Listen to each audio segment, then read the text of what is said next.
আমাদের সকল সশস্ত্র বাহিনী, বাংলাদেশ সেনাবাহিনী থেকে শুরু করে পুলিশ, বিজিবি, আনসার সকল বাহিনী এই নির্বাচনে দায়িত্ব পালন করবে। আমরা প্রশাসনের বিজ্ঞ এক্সিকিউটিভ ম্যাজিস্ট্রেটবৃন্দ, জুডিশিয়াল ম্যাজিস্ট্রেটবৃন্দ সবাই আছে। সবাই মিলে আমরা আশা করি যে আমাদের এই ধরনের কোনো শঙ্কার কোনো প্রয়োজন নেই।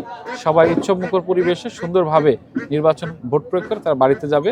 আমার মনে হয় যে এদের সংখ্যা থাকার কোনো অবকাশ এখন নেই। আপনারা জানেন যে ত্রয়োদশ জাতীয় সংসদ নির্বাচন এবং গণভোট 2026 আগামী 12 ফেব্রুয়ারি অনুষ্ঠিত হবে।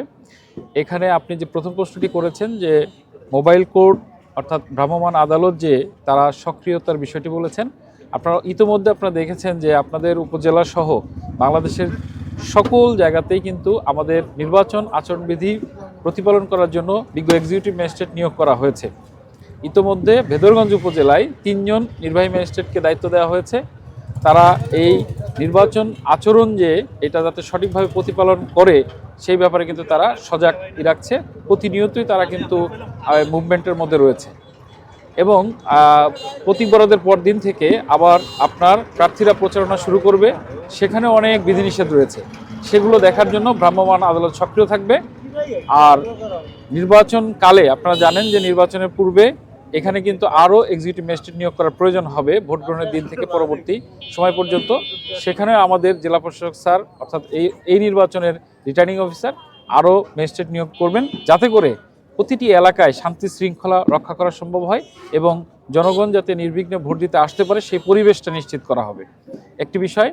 আর একটি প্রশ্ন ছিল যে জনগণ ভোট দিয়ে তারপরে তারা চলে যাবে বা বাড়ি ফিরে যাবে এবং সে ব্যাপারে প্রস্তুতি। এটা আসলে সরকার আমাদেরকে সার্বক্ষণিক নির্দেশনা দিচ্ছেন।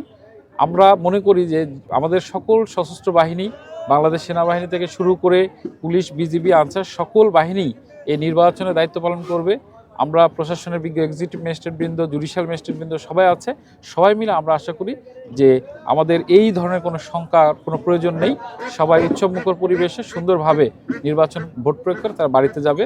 আমার মনে হয় যে এদের সংখ্যা থাকার কোনো অবকাশ এখন নেই। এই ভেদরগঞ্জ উপজেলাটি আসলে এখানে বিস্তীর্ণ চর অঞ্চল রয়েছে, এখানে নদী ভাঙন রয়েছে, সে কারণে আমাদের অনেকগুলো কেন্দ্র এখানে ঝুঁকিপূর্ণ চিহ্নিত করা হয়েছে। ইতিমধ্যে আমাদের পুলিশের পক্ষ থেকে এই ঝুঁকিপূর্ণ কেন্দ্র চিহ্নিত করা হচ্ছে। এছাড়া আমাদের বিভিন্ন গোয়েন্দা সংস্থাও কাজ করছে।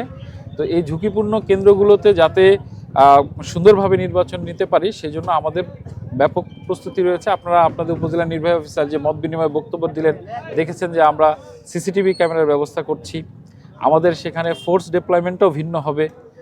যেখানে যে ধরনের প্রস্তুতি নিতে হবে আমাদের সে ধরনের প্রস্তুতি আমরা নিয়ে থাকবো ইনশাল্লাহ।